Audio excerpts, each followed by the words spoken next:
తెగ కలవరం అసలిది కదా ఒక సంబరం ఒక వరసలా కదిలిన క్షణం ఇక తెలియదే ఒంటరితనం ఎన్నాళ్ళ దూరాలు కన్నోళ్ళిలా వస్తూనే పోయాయి కన్నీళ్ళిలా ఇల్లంతా మారింది సందళ్ళుగా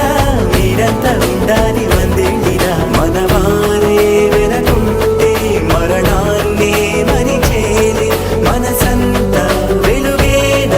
ఇక చీకటెళ్ళింది తెల్లారి నీ నవ్వుతోనే 10 మంది